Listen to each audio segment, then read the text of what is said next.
Hello बच्चों, good morning. मैं पद्मिनी पांडे, आपकी हिंदी अध्यापिका, इस ऑनलाइन टीचिंग में आप सबका स्वागत करती हूँ। बच्चों, आज हम आपकी पाठ्य पुस्तक क्षितिज के काव्य खंड की कविता चंद्रगहना से लौटती बेर, इस पाठ के भावार्थ को पढ़ेंगे। केदारनाथ अग्रवाल द्वारा रचित ये कविता है।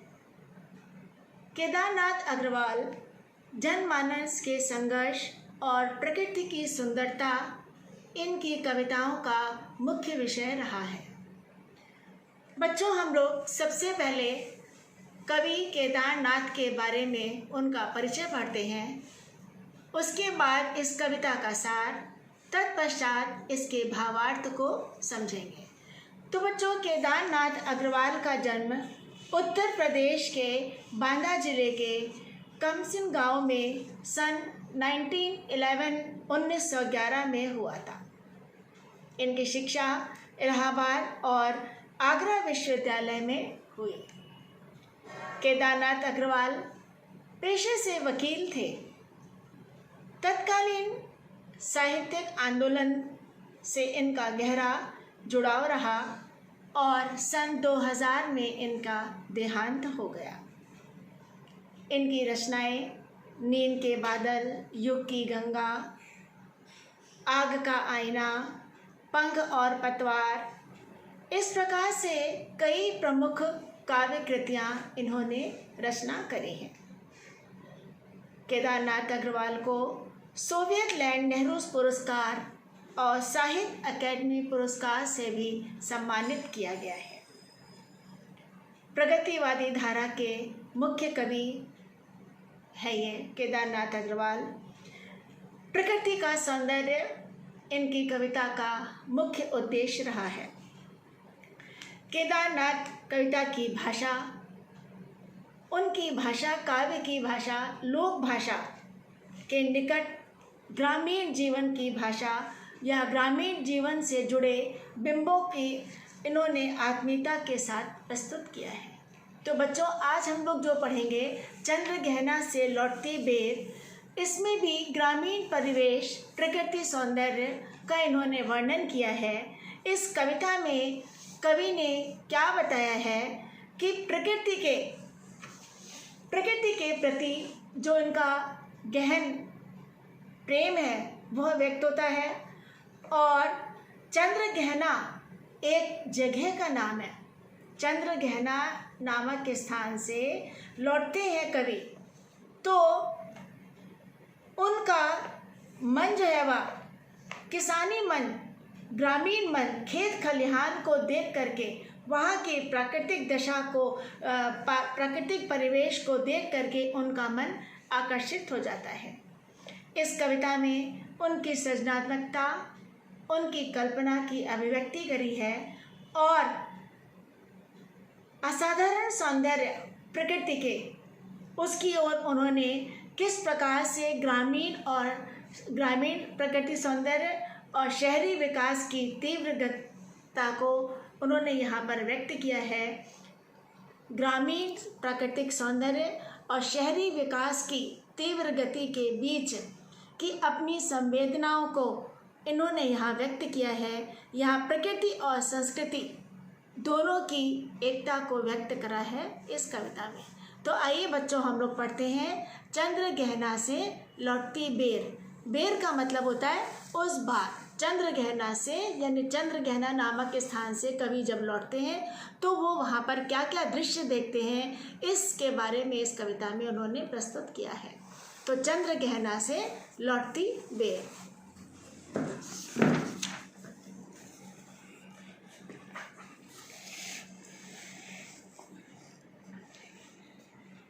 चंद्रगहना से लौटती बेर, जैसा भी हमने आपको बताया कि चंद्रगहना नामक गांव से कवि लौट रहा है और उसके पास प्रकृति को देखने का भरपूर समय होता है। वह खेत के मोड़ पर बैठ जाते हैं और पाँव के नीचे तालाब है जिसमें लहरें उठती हैं।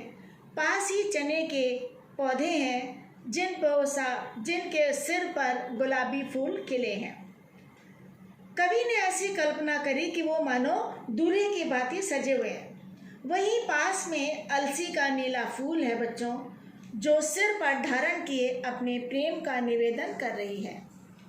सरसों खिली हुई है, उसको उन्होंने कैसी कल्पना करी कि मानो सरसों ने अपने हाथ पीले कर लिया हो, यानी चारों तरफ स्वयंवर और विवाह का मनोरम दृश्य उपस्थित हो रहा है।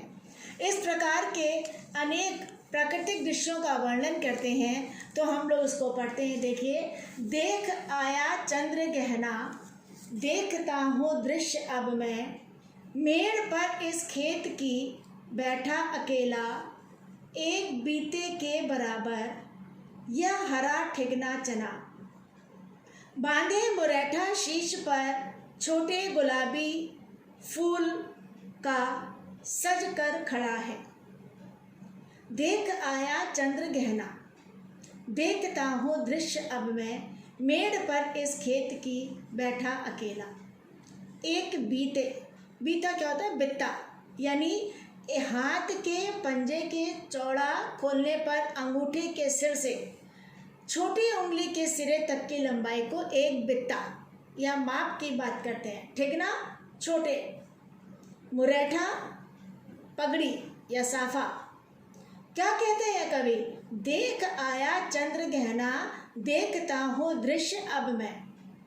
कवि कहते हैं, मैं चंद्र गहना नामक गांव देख आया हूँ और मैं गांव के प्राकृतिक दृश्यों को जी भर के निहारने के लिए मेड़ पर यानी उसकी किनारे पर मैं अकेला बैठा हूँ।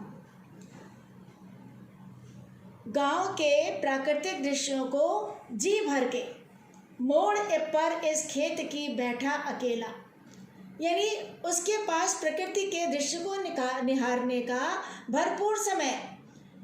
खेत की मेड़ पर अकेला बैठा हूँ और मैं वह दृश्य देख रहा हूँ। क्या दृश्य देखते हैं कि एक बीते के बराबर यह हरा ठिगना चना। कहते हैं, मेरे सामने चने के छोटे छोटे ठिगने यानी नाटे बौने से पौधे खड़े हैं, जो कैसे हैं? एक बालिश्त के बराबर होंगे, एक बीते के बराबर यह हरा ठिगना चना। मेड़ पर बैठा हुआ कवि है, उसके सामने चने के छोटे पौधे हैं और वो कितने छोटे हैं? एक बालिश्त के बराबर। चना रूप में हरा और ठिगना है। देखिए, पूरी मुख्य बात आपको बताएं कि पूरी कविता में मानवीकरण है, प्रकृति का मानवीकरण किया है। चने को एक छोटे व्यक्ति के रूप में प्रस्तुत करते हैं। चने का रूप कैसा है? छोटा है, हरा है और ठिगना है यानी नाटा है। इसके ऊपर छोटे गुलाबी फूल का सजकर खड़ा है और इसके ऊपरी भाग पर क्या है? गुलाबी फूल खिला हुआ है। चने का, हरे रंग के चने का छोटा पेड़ है जिस पर गुलाबी फूल ऐसा सज रहा है मानो चना कोई व्यक्ति हो गया, मानो चने महोदय ने सिर पर गुलाबी रंग की पगड़ी बांध रखी हो। प्रकृति का मानवीकरण क्या है? मानवीकरण होता है कि प्रकृति को मानव के रूप में प्रस्तुत करना होता है मानवीकरण। तो प्रकृति का मानवीकरण क्या है? तो मानवीकरण अलंकार यहाँ पर प्रस्तुत है। छोटे कद का चना है। क्या कहते हैं कवि कि मैं चंद्र गहना नामक गांव देख आया हूँ, यानी उधर से लौट रहे हैं और गांव के प्राकृतिक दृश्यों को जी भर के निहारने के लिए कवि उस खेत के किनारे मेड़ पर बैठ जाता है और कहते हैं कवि, मैं दृश्य देख रहा हूँ, मेरे सामने चने के छोटे छोटे ठिगने पौधे खड़े हैं जो एक बालिश्त के बराबर होंगे। चना का रूप बताते हैं कि वो हरा है, ठिगना है और उसके ऊपरी भाग पर जो गुलाबी रंग का पुष्प खिला है वो ऐसा लग रहा है कि मानो कि चना कोई पेड़ नहीं, कोई महोदय, कोई व्यक्ति है जिसने सिर पर गुलाबी रंग की पगड़ी धारण कर रखी हो। चंद्र गहना एक गांव का नाम है उस गांव को लौटते हुए कवि एक खेत की मोड़ पर बैठकर प्राकृतिक दृश्य देख रहे हैं। कवि ने चने को सजे धजे दूल्हे के रूप में देखा है और उसे वो ऐसा लगता है कि मानो चने ने अपने सिर पर हरे रंग की पगड़ी और गुलाबी फूल धारण किया हो। खेत के बीच में से बैठ करके वह प्रकृति के सुंदर दृश्य को निहार रहा है। चने के पौधे और गुलाबी फूल मानो किसी दूल्हे के रंगीन पगड़ी की तरह सुशोभित हो रहे हैं। तो क्या इस प्रकार से कवि देखिए यहाँ पर प्रकृति के सुंदर दृश्य का वर्णन करते हैं और वो क्या कहते हैं कि मानो किसी ने उसे कोई एक व्यक्ति के रूप में उन्होंने प्रस्तुत किया है। इतनी सुंदर शैली का प्रयोग किया है और कहते हैं यहाँ पर ये भाव है कि वो उनके मन में ये भाव आता है कि देखिए यहाँ पर ये इस भाव को प्रस्तुत किया है कि प्रकृति के सुंदर दृश्य हैं और प्रकृति का मानवीकरण उन्होंने किया है। तो वो कहते हैं ये शीश पर, यानी देखिए मुहावरों का भी वर्णन है। शीश पर यानी सिर चढ़ाना, और छोटे गुलाबी फूल का सजकर खड़ा है यह हरा ठिकना चना बांधे मुरैठी शीश पर। ये देखिए ये मानवीकरण है। और बीते के बराबर यानी बालिश भर, ये भी एक मुहावरा यहाँ पर प्रस्तुत किया है। तो कवि यहाँ पर ये बताते हैं आपको कि मानवीकरण यहाँ पर इन्होंने कई उसमें किया है। जैसे चने के पौधे को किया है। चने के पौधे को ठिकना क्यों कहते हैं? क्योंकि वो लंबाई में बहुत अधिक ऊंचा नहीं है। उसके सिर पर गुलाबी रंग का फूल उगाया है, मानो वो सजे धजे दूल्हे की तरह दिखाई दे रहा है। कवि, मैं एक बार आपको फिर से ये रिपीट करती हूँ कि कवि ने खेत में हरे चने का सुंदर वर्णन एक दूल्हे के रूप में प्रस्तुत किया है। चंद्रगहना नामक गांव से कवि जब लौटते हैं तो वह किस प्रकार से उसका उन्होंने वर्णन किया है। आगे देखिए, पास ही मिलकर उगी है बीच में अलसी हटीली, देह की पतली कमर की है लचीली, नील फूले फूल को सिर पर चढ़ाकर कह रही है जो छुए या दूं हृदय का दान उसको। अब इसमें क्या कहते हैं कवि कि अलसी प्रकृति के सुंदर दूसरे अन्य दृश्यों का वर्णन करते हैं। अलसी क्या बच्चों? एक तीसी, एक ये ऐसा पौधा होता है जिस पर नीले रंग का फूल आता है और जिसकी फली लट्टू के आकार की गोल होती है। हथेली का अर्थ है जिद्दी।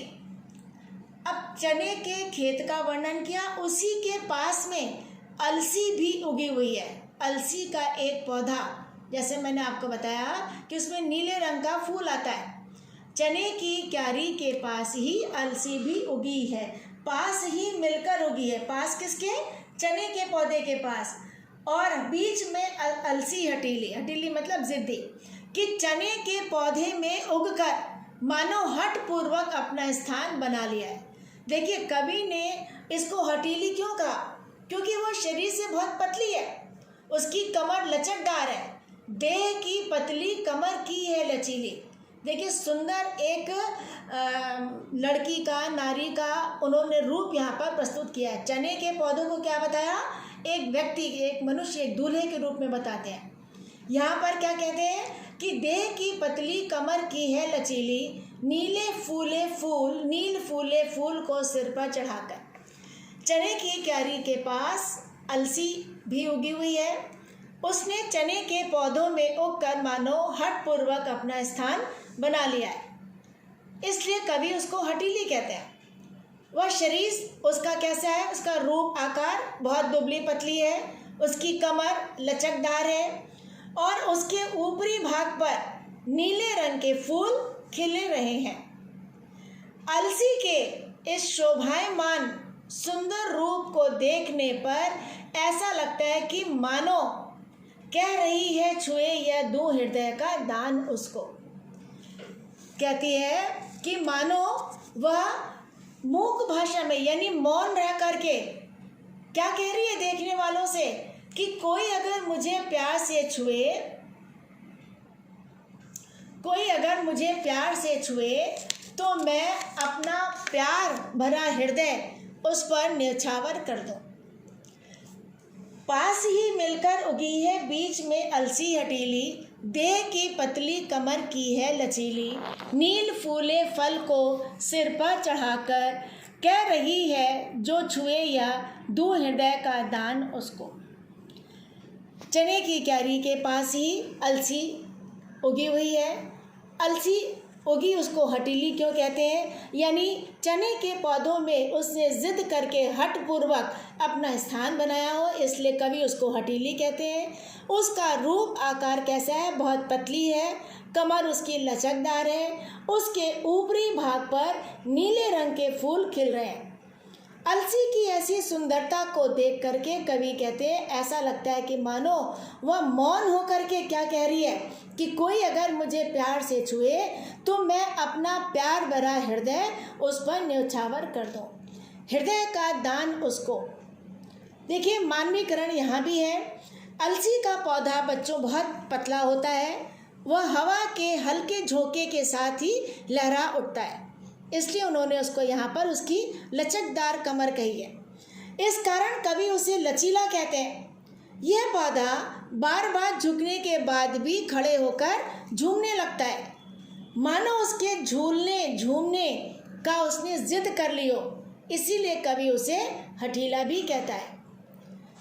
अलसी को यहाँ पर एक प्रेमातुर अल्लड़ नायिका के रूप में प्रस्तुत किया है, यानी कोई अगर प्यार से उसका स्पर्श करे तो अपना प्रेम रूपी हृदय उसको दान देने के लिए तत्पर है। वह देह से पतली, लचीली और अल्हड़ है। उसने नीले रंग के फूल धारण किए हैं। वह स्वयं को किसी प्रियतम पर न्यौछावर करने को तैयार है। अलसी का पौधा बहुत पतला होता है, उस पर नीले फूल खिलते हैं, हवा के झोंकों के साथ वह झूम उठता है। देखिए हृदय दान का तात्पर्य क्या है? प्रेम करना। पास ही मिलकर उगी है बीच में अलसी हटीली, ये सुंदर मानवीकरण का उदाहरण है। ये तो कवि ने देखिए अभी हम लोग ने जितना पढ़ा कि पहले बताया कि चने के पौधे के बारे में। चने का पौधा कैसा है? हरे रंग का ठिगना है और एक बालिश भर का है। उस पर जो गुलाबी रंग की फूल खिले हैं मानो वो एक पगड़ी की तरह सुशोभित हो रहे हैं, उसको एक सजे हुए दूल्हे के रूप में बताते हैं। कब ये दृश्य देखा उन्होंने?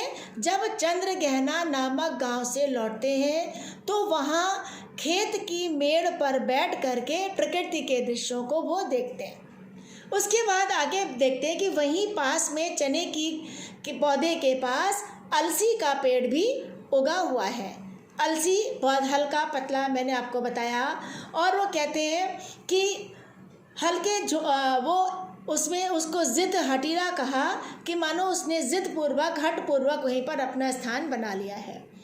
अलसी के नीले रंग के पुष्प उस पर खिले हुए हैं, तो उसको देख करके कवि कहते हैं कि मानो ऐसा लग रहा है कि वो हवा के झोंकों से झुक रहा है, और बार बार उसको एक अल्लड़ प्रेमातुर नायिका के रूप में प्रस्तुत करते हैं और कहते हैं कि नीले रंग के फूल को धारण किए हुए वह नायिका कहती है कि स्वयं को किसी प्रियतम पर न्यौछावर करने के लिए तैयार है। अलसी का पौधा पतला है, उस पर नीले फूल खिलते हैं, वह हवा के झोंकों के साथ झूम उठता है, इसीलिए कवि ने उसको लचीला कहा है। आगे देखिए, और सरसों की न पूछो हो गई सबसे सयानी, हाथ पीले कर लिए हैं ब्याह मंडप में पधारी, फाग गाता मास फागुन आ गया है आज जैसे। फाग होली के दिनों में गाया जाने वाला फाग गीत होता है। होली फागुन में होती है, सयानी मतलब युवा कन्या, हाथ पीले करना, विवाह करना। देखिए इसमें मुहावरा भी है, मानवीकरण भी है। जैसे सयानी होना मुहावरा, हाथ पीले करना मुहावरा, और मानवीकरण है आ गया है आज जैसे में बच्चों उत्प्रेक्षा अलंकार है। तो इसका अर्थ हम जानते हैं कि सरसों के रूप सौंदर्य का इसमें वर्णन किया है।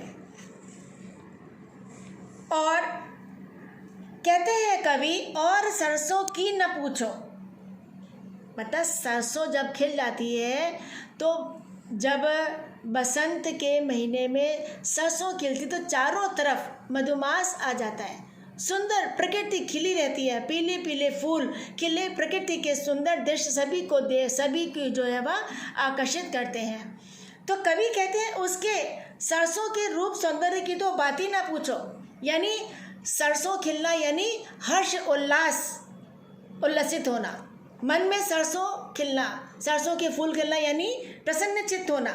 कवि कहते हैं सरसों के रूप सौंदर्य और हर्ष उल्लास के बारे में कुछ मत पूछो, क्यों? सब जगह उसका पीला रंग बिखर रहा है, उसका रंग चटक रहा है यानी खिल रहा है। हो गई सबसे सयानी, वह ऐसी प्यारी और आकर्षक मन भावन लग रही है जैसे मानो कोई कन्या विवाह के लिए युवा हो गई है या विवाह के लिए तैयार हो गई है। सरसों खिल गई यानी सरसों यानी देखिए प्रकृति के सौंदर्य की चरम अवस्था है, एकदम युवा अवस्था है कि वो सौंदर्य उसका चारों तरफ बिखर रहा है। इसीलिए कवि ने कहा और सरसों की न पूछो, हो गई सबसे सयानी, हाथ पीले कर लिए ब्याह मंडप में पधारी। जब युवती विवाह के लायक हो जाती है तो उसके हाथ पीले किए जाते हैं। तो कवि कहते हैं कि उसका पीला रंग सर्वत्र बिखर रहा है, सुंदर लग रहा है, और वो ऐसा सुंदर आकर्षक प्यारा और मनभावन लग रही है मानो कोई कन्या युवा अवस्था होने पर शादी के लिए तैयार हो गई हो। उसके पीले फूलों को देखकर ऐसा लगता है कि मानो उसने शादी के वस्त्र पहन लिए और सज धज कर विवाह मंडप में पधार गई हो। फाग गाता मास फागुन आ गया आज जैसे। विवाह के समय भी मंगल गीत होते हैं, फागुन में फाग के गीत गाए जाते हैं, उसी समय बच्चों सरसों भी खिलती है। तो क्या कहते हैं, इस खुशी के अवसर पर मानो फागुन का महीना स्वयं फाग के गीत गाता हुआ चला आ रहा हो, मानो कि फागुन का महीना स्वयं फाग के गीत गा रहा हो। कब? जब सरसों पूरी तरह से खिली हुई है, हर्ष उल्लास का चारों तरफ वातावरण है और ऐसा आकर्षक मन भावन वह कन्या ऐसी लग रही है कि मानो उसके पीले फूल को देखकर लगता है कि मानो उसने कोई पीले रंग के वस्त्र पहन लिए और सज धज कर विवाह मंडप में आ गई हो। और इस प्रसन्नता खुशी के अवसर पर मानो फागुन का महीना स्वयं गीत गा रहा है। सरसों को सयानी कहने के पीछे कवि के दो आशय, यानी एक तो फसल तैयार हो गई है, दूसरा उसके पीले फूल की शोभा सब ओर फैल गई। एक तो युवती विवाह के लिए तैयार हो गई, दूसरी सरसों जब खिल जाती है तो यानी फसल पूरी तैयार हो गई है। विवाह के वातावरण का इन्होंने एक रूप यहाँ पर खींचा है। कहते हैं लड़की सरसों का मतलब खिलना यानी सयानी होना, हाथ पीले करना, शादी के गीत गाना, ब्याह मंडप रचाना। देखिए हाथ पीले करने के दो अर्थ हैं, पीले फूल उगाना और शादी रचाना। हाथ पीले कर ले यानी विवाह हो गया, यानी पीले रंग के फूल खिलाए हैं।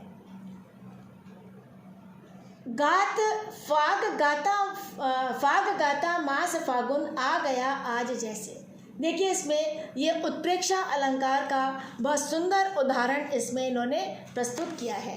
तो हमने बच्चों अभी पढ़ा कि चने के छोटे बालिश भर के पौधे के बारे में कि कवि ने कैसे उसको खिले हुए गुलाबी फूल को एक ठिकना व्यक्ति बता करके मानो कोई सजा हुआ कोई दूल्हा खड़ा हो। और उसके बाद क्या बताया किसे, यानी कि कोई अलसी का पौधा वहीं पर हट करके अपना स्थान चने के पौधे में अपना स्थान बना करके कैसी सुंदर उस अल्हड़ नायिका के रूप में उसको प्रस्तुत किया है कि यानी प्रेमातुर होकर अल्हड़ नायिका अपने प्रीतम को प्यार देने के लिए वह उत्सुक है। फिर बताया कि अब वो युवा हो चुकी है, उसके हाथ पीले हैं, एक विवाह का रूपक उन्होंने खींच करके आपके सामने बताया कि कैसे फसल तैयार है, यानी सरसों की पीले फूल सर्वत्र खिले हुए हैं। चने के पौधों को ठिकना बताया। फिर वो कवि ने यहाँ पर देखिए खड़े हरे चने और अलसी के सौंदर्य को सुंदर बहुत ही श्रृंगारिक तरीके से वर्णन किया है। खड़े हरे चने और अलसी का सौंदर्य बहुत ही श्रृंगारिक शैली देखिए तो यहाँ पर श्रृंगार रस यहाँ प्रस्तुत होता है। कवि ने चने के सजे एक छोटे से चने के पेड़ को सजे धजे छोटे दूल्हे के रूप में बताया, जिसने सिर पर गुलाबी रंग का साफा बांध रखा है। उसी के साथ सटकर एक खड़ी अलसी का प्रेम, मानो वह उसकी प्रेमिका है जो उसको प्रेम निवेदन कर रही है। अलसी का दुल्हन के रूप में चित्रण करते हुए कवि ने उसे प्रेम से रूठ जाने वाली, शरीर की छहरेरी पतली कमर वाली बताया है। और इस प्रेमिका ने अपने सिर पर नीले रंग का फूल धारण कर रखा है। तो यानी वो संकेत भी दे रही है कि अगर कोई प्रेम से स्पर्श करे तो वह सिर पर रखा फूल उस पर चढ़ाकर मैं अपना प्रणय निवेदन यानी अपना हृदय ही उसको मैं दे दूं। इस प्रकार कवि ने चने और अलसी के सौंदर्य का चित्रण करके आपको ये बताया कि उस प्रेमी युगल का सुंदर रूप का वर्णन किया है जो अभी कुछ ही क्षणों में प्रणय सूत्र में बंधने वाले हैं। इस प्रकार से कवि देखिए इन सुंदर उसका वर्णन किया है। फिर सरसों का इन्होंने बताया, क्या कहते हैं कि सरसों क्या चारों तरफ सरसों खिली हुई है और पीले सुंदर खिले हुए फूल एक विवाह का रूपक बांधते हैं। और वो कहते हैं कि मानो सरसों की न पूछो हो गई सबसे सयानी। तो इस प्रकार से कवि जो कहते हैं उसकी इस सुंदर शैली का वर्णन करते हुए कहते हैं कि उसको सरसों खिली हुई है यानी कि चारों तरफ प्रकृति की सुंदरता है, यानी फसल पक गई है। और दूसरा अर्थ है कि वो शादी के लिए तैयार, उसके हाथ पीले कर दिए गए हैं। तो हम लोग ने अभी ये पढ़ा कि किस प्रकार से कवि ने एक चंद्रगहना नामक गांव से लौटते समय प्रकृति के सुंदरता का वर्णन किया है। गांव की भूमि को प्रेम की प्रिय भूमि कवि ने बताते हैं। और वो कहते हैं यहाँ पर श्रृंगार रस की बात करते हैं। सरसों इस बात का प्रतीक है कि दुल्हन तैयार है, शादी के लिए विवाह मंडप में आ गई है। तो इस प्रकार से हम लोग ने आज ये पढ़ा कि अलसी का पौधे के बारे में, चने के पौधे के बारे में और इन सारी चीज़ों के बारे में पढ़ करके आशा है कि आपको ये समझ में आ गया होगा। मैं एक बार इसका शॉर्ट में फिर से आपको इसका भावार्थ बता देती हूँ। देख आया चंद्र गहना देखता हूँ दृश्य अब मैं, मेड़ पर इस खेत की बैठा अकेला, एक बीते के बराबर यह हरा ठिकना चला, बांधे मुरैठा शीश पर छोटे गुलाबी फूल का सजकर खड़ा है। कवि ने यहाँ पर क्या बताया कि चंद्रगहना नामक गांव से लौटते हैं, प्रकृति के सुंदर दृश्यों को वो देख करके बड़े प्रसन्न होते हैं। वहीं पर एक चने का एक पेड़ है जो एक बालिश भर का पेड़ है, उसको देख करके कवि क्या कहते हैं, मानो वह चने का छोटा हरा रंग का ठिकना पौधा है और उसके ऊपर सिर पर गुलाबी रंग के फूल खिले हैं, मानो वह हरे रंग का साफा बांधकर किसी दूल्हे की भांति वह सजा हुआ है। फिर आगे कहते हैं, पास ही मिलकर उगी है बीच में अलसी हटीली, देह की पतली कमर की है लचीली, नील फूले फल को सिर पर चढ़ाकर कह रही है जो छुए या दो हृदय का दान उसको। अब चने की क्यारी के पास क्या बताते हैं, अलसी का एक पौधा उगा हुआ है अलसी जो चने के पौधे के पास ही कवि ऐसी कल्पना करते हैं कि मानो हट करके उसने जिद पूर्वक अपना स्थान उसने बनाया हो। अलसी का पौधा बहुत हल्का फुल्का होता है, तो कवि ने उसको एक सुंदर नायिका के रूप में प्रस्तुत किया है। शरीर से बहुत पतली, कमर लचकदार है, उसके ऊपरी भाग पर नीले रंग का फूल खिला है। तो कवि कहते हैं कि अलसी के ऐसे सुंदर रूप को देखकर कहते हैं वह मानो मौन भाषा में दर्शकों से या लोगों से कहती है कि जो मुझे प्यार से छुए मैं उस पर अपना प्यार भरा हृदय न्यौछावर कर दूं। मैंने आपको बताया कि मानो वह अपने प्रियतम को अपना पूरा प्यार उड़ेलने के लिए तैयार है। तो ये अभी हमने आपको बताया कि अलसी का पौधा बहुत ही पतला होता है और वह स्वयं किसी प्रियतम पर न्यौछावर करने के लिए तैयार है। हृदय का दान का मतलब है प्रेम करना। सरसों की न पूछो, हो गई सबसे सयानी, हाथ पीले कर लिए हैं ब्याह मंडप में पधारी। फाग गाता मास फागुन, आ गया आज जैसे। सरसों की न पूछो यानी उसके सौंदर्य की तो कोई बखान ही नहीं कर सकता, वो अवर्णनीय है। कहते हैं उसके हर्ष उल्लास के विषय में क्या बताना, यानी सब जगह पीला रंग खिला, सरसों खिली यानी फसल तैयार हो गई है। ऐसी प्यारी आकर्षक मन भावन लग रही मानो कोई कन्या युवावस्था को प्राप्त होकर के विवाह के लिए योग्य हो गई है। उसके पीले फूलों को देखकर ऐसा लगता है कि मानो उसने शादी के वस्त्र पहन लिए। पीले फूल का शादी का वस्त्र, हाथ पीले करना और यानी फसल का पकना। वह सज धज कर विवाह मंडप में पधार गई हो। और फास गाता मास फागुन, आ गया है आज जैसे। इस खुशी के अवसर पर मंगल गीत मानो फागुन का महीना मंगल गीत गाता हुआ स्वयं फाग के गीत, फागुन का महीना स्वयं फाग गीत गाता हुआ चला आ रहा है। तो आशा है बच्चों आप लोगों को ये समझ में आ गया होगा। और इसमें हमने आपको कुछ प्रश्न दिए हैं, उसके उत्तर भी हम आप लोगों को बता देते हैं।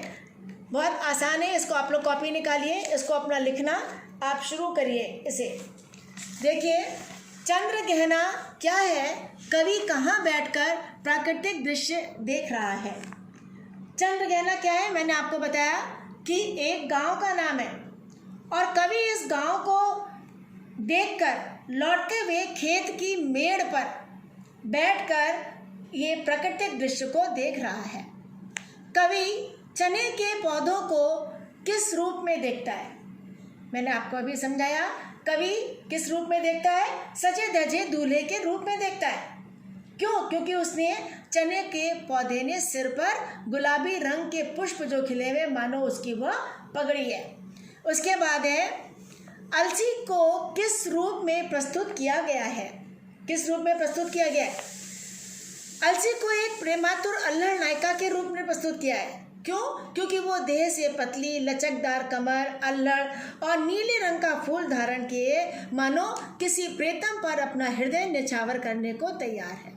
सरसों को सयानी कहने का क्या तात्पर्य है, सरसों को सयानी कहने का क्या तात्पर्य कवि का। कहते हैं कि सरसों के क्या तात्पर्य, एक तो फसल तैयार हो गई और दूसरा उसके पीले फूलों की शोभा सब ओर फैल गई है। हाथ पीले करने के दो अर्थ हैं, उसे स्पष्ट कीजिए। अभी मैंने आपको बताया कि हाथ पीले करने के दो अर्थ हैं, एक तो पीले फूलों का उगाना, दूसरा शादी रचना यानी कन्या के हाथ में हाथ पीले करना, उस पर हल्दी लग जाना, विवाह के लिए तैयार हो जाना, विवाह हो जाना, यानी पीले रंग के फूल खिल गए हैं। फिर क्या है कि काव्यांश में निहित अनुप्रास उत्प्रेक्षा मानवीकरण अलंकार लिखे। मैंने आपको अभी बताया कि मानवीकरण जगह जगह है। मानवीकरण तो आपको इसमें भी फाग गाता मास फागुन, आ गया आज जैसे। अनुप्रास आप ढूंढ लेंगे। उत्प्रेक्षा मैंने आपको जगह जगह बताया कि जहाँ पर जाने माने जैसे ज्यों त्यों का प्रयोग होता है वहाँ पर उत्प्रेक्षा अलंकार होता है। तो बच्चों अब आप जितना आज पढ़ाया है उसमें से ये तीनों अलंकार ढूंढ करके उन पंक्तियों को लिखिएगा। धन्यवाद।